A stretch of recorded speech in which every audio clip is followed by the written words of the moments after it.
Sayyidina Muhammadin ibn Abdillah wa ala alihi wa sahbihi wa mawalah, amma ba'd. Hadratal muhtaramin, para alim, para ulama, para kiai, para asatid, para hadirin dan hadirat jamaah Masjid Sabilillah rahimakumullah. Alhamdulillahirabbil alamin. Di sore hari menjelang berbuka puasa ini kita masih diberi kesempatan oleh Allah untuk menambah ilmu, untuk menambah informasi-informasi yang mana dengan harapan mudah-mudahan apa yang kita kaji ini menjadi ilman nafi'an mubarakan fid dini wad dunya wal akhirah. Mudah-mudahan majelis ilmu ini ditakdir menjadi majelis ilmu yang manfaat dan barakah ala hadhihi niyah wa ala kulli niyatin salihah wa ala ma nawainah wa ala ma nawahu as-salafus salih. ثم إلى حضرة النبي المصطفى محمد صلى الله عليه وسلم وإلى حضرة إخوانه من الأنبياء والمرسلين والصحابة والتابعين والعلماء العاملين والمصنفين وأئمة المجتهدين والقراء والمفسرين ونخص خصوصا إلى مؤلف كتاب الحكم الحدثية إمام عبد الله الحداد ونفعنا بهم وبعلومهم في الدارين آمين. الفاتحة.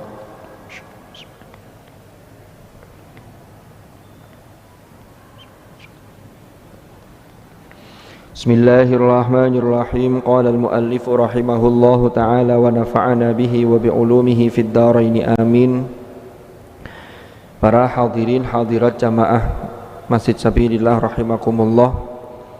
Pada kesempatan kali ini kita akan membahas untaian mutiara hikmah dari Imam Al-Haddad yang ke-43. Dawuh beliau di dawuh yang ke-43 ini adalah rahmatun tatlubuka wa rahmatun tatlubuha. Jadi rahmat itu ada dua.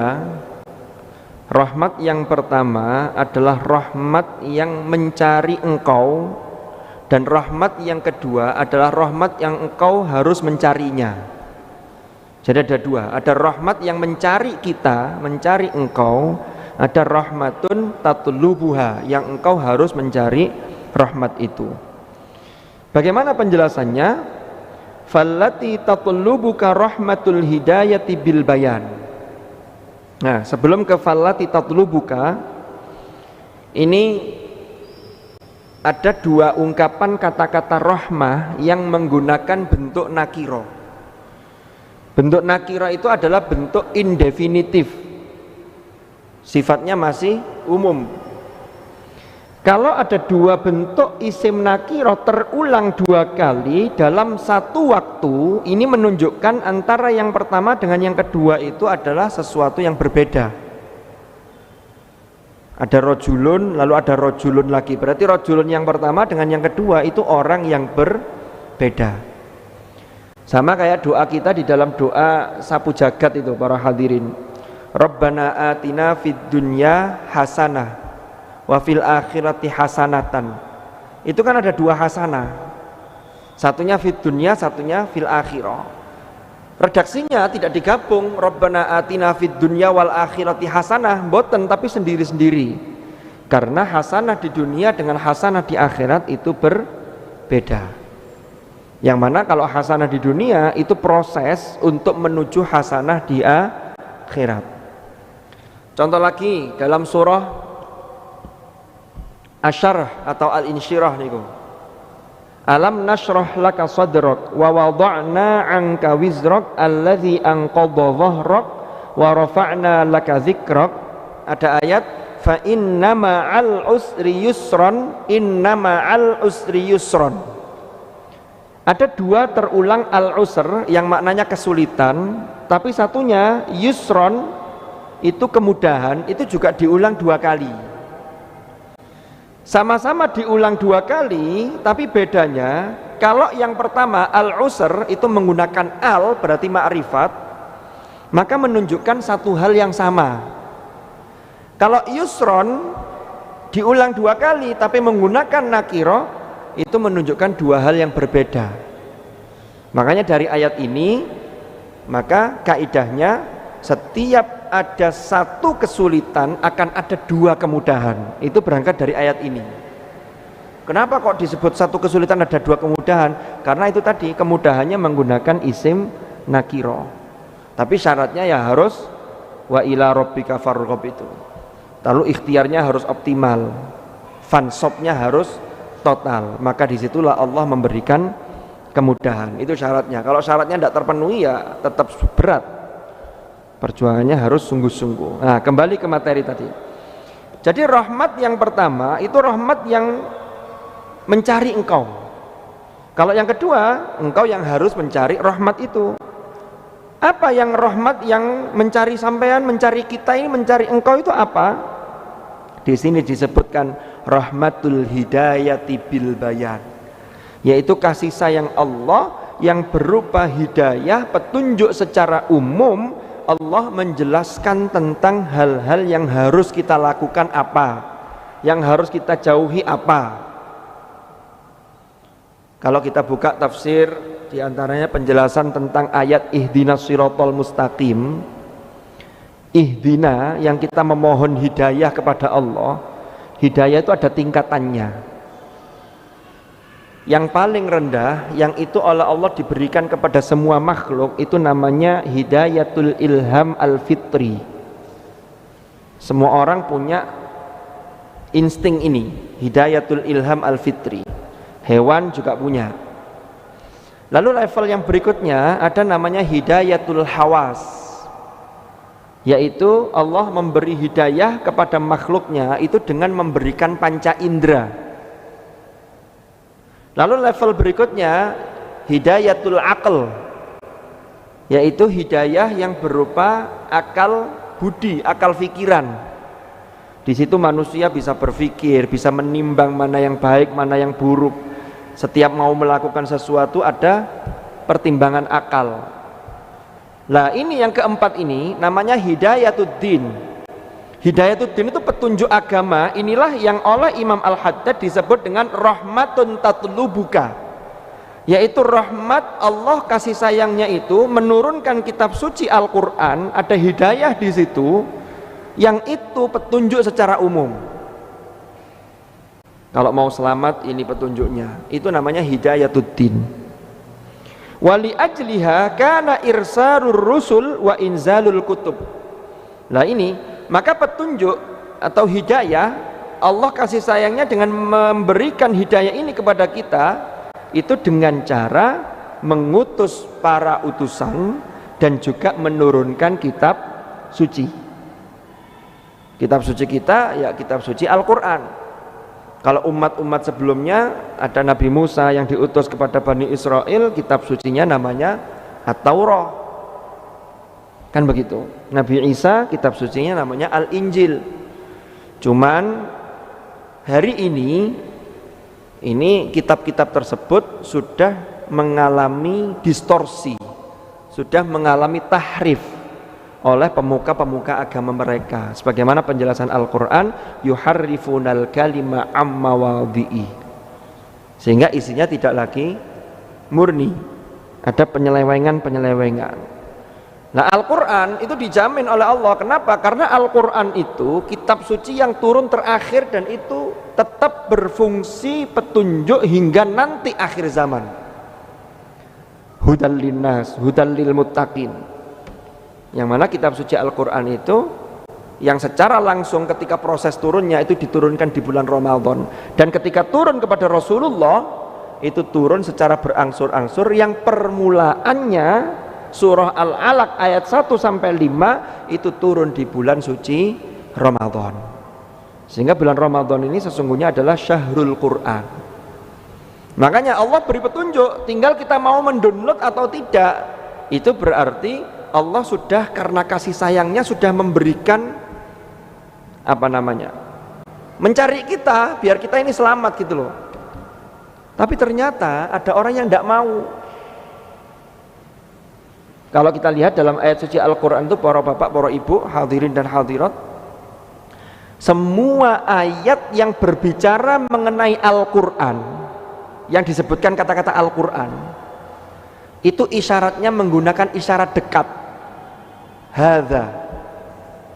Kan Quran itu punya banyak nama, tapi yang paling banyak disebut ya nama aslinya itu Al-Quran. Itu nama yang sering digunakan itu Al-Quran. Quran disebut dengan Alkitab, disebut dengan Az-Zikr, disebut dengan Al-Furqan, disebut dengan At-Tanzil. Tapi setiap Al-Quran menyebutkan sebutan nama Al-Quran itu semuanya menggunakan hadza. Kalau panjenengan pirsani, inna hadzal Qur'ana yahdi lillati hiya aqwam. Ya. Inna hadzal Qur'ana yaqussu ala bani Israil dan seterusnya. Itu menggunakan hadza. Apa artinya? Berarti artinya itu ada satu pesan secara tersirat bahwa jangan sampai umat Islam itu jauh dari Al-Quran, maka isyaratnya menggunakan hadza, harus selalu dekat dengan Al-Quran. Nah itu rahmat yang tatlubuka, yang mencari kita. Yang kedua, yang disebut rahmat yang harus kita cari itu apa? Wallati tatlubuha hiyal jannah. Kasih sayang Allah yang demikian luas yang harus kita cari adalah surga. Allah berfirman, وَسَارِعُوا إِلَى مَغْفِرَةٍ مِّن رَّبِّكُمْ وَجَنَّةٍ عَرْضُهَا السَّمَاوَاتُ وَالْأَرْضُ أُعِدَّتْ لِلْمُتَّقِينَ. Bersegeralah, cepat-cepatlah ila maghfiratim mir rabbikum, kepada ampunan dari Tuhanmu, Tuhan kalian. Para ulama menyatakan yang dimaksud bahwa sari'u ila maghfirah itu adalah akibatnya, maka yang dicari itu, yang harus kita lakukan itu sebabnya.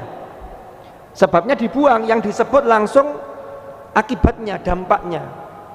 Apa sih yang bisa membuat Allah menurunkan maghfirahnya? Kalau Allah menurunkan maghfirahnya, berarti Allah memberikan rahmat kasih sayangnya kepada hambanya. Apa yang harus kita lakukan? Ya amal soleh. Kan ngoten. Jadi bersegera untuk melakukan kebaikan itu termasuk ikhtiar untuk mendapatkan ampunan serta rahmat Allah. Surga juga begitu. Itu bukan surganya yang dituju, tapi apa yang menyebabkan sesuatu yang bisa menjadikan kita rahmat Allah turun sehingga kelak di akhirat kita dimasukkan ke dalam surganya. Di antaranya apa? Ya amal-amal soleh. Kebaikan yang kita lakukan itu jangan pernah kita meremehkan kebaikan sekecil apapun, karena kita tidak pernah tahu di mana tempat Allah menurunkan ridhonya yang demikian besar. Kadang-kadang itu berangkat dari hal-hal kecil, tapi Allah ridho, disitulah Allah menurunkan rahmat yang cukup sangat banyak sekali. Jadi jangan hanya dilihat besarnya, karena sesuatu yang besar itu biasanya mesti dimulai dari yang kecil. Harus ada proses latihan. Maka wallati tatlubuha hiyal jannah tas'alaha bil amalis salih. Yang mana kamu mengusahakan untuk mendapatkan surga itu dengan cara apa? Bil amalis salih, yaitu dengan amal-amal salih. Amal salih ini nopo? Amal salih itu adalah amal yang baik. Apakah semua amal yang baik mesti diterima? Belum tentu. Makanya doa kita sebagaimana dalam surah Al-Ahqaf, Rabbi auzi'ni an ashkura ni'mataka allati an'amta alayya wa ala walidayya wa an a'mala salihan, disifati tardahu. Kita memohon kepada Allah agar dianugerahi bisa melakukan amal soleh yang engkau ridhoi ya Allah. Bisa ndak orang melakukan amal soleh, kelihatannya amal soleh tapi Allah ndak ridho? Bisa. Contoh nih, ada orang mencuri atau korupsi sekian banyak, lalu dengan niat untuk menyucikan harta hasil korupsi, hasil curian itu disedekahkan. Ini amal soleh, sedekahnya amal soleh, tapi di situ tidak akan bisa secara zahir, secara syariat tidak bisa. Allah tidak ridho karena mendapatkannya dari hasil yang memang tidak diridhoi, sehingga walaupun amal soleh maka tidak diridhoi oleh Allah. Maka yang kita minta, kita mohon adalah amal soleh yang engkau ridhoi. Ala qanunil ilmin nafi', ini yang berdasarkan pada aturan-aturan ilmu yang sudah kita pelajari, yang ilmu itu memberi manfaat atau bermanfaat untuk kita.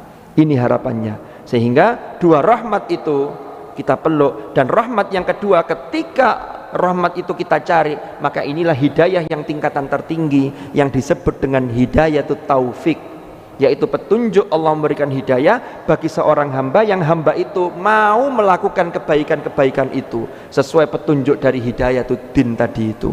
Wallahu a'lam bishawab. Mudah-mudahan manfaat, mudah-mudahan barokah. Al-Fatihah.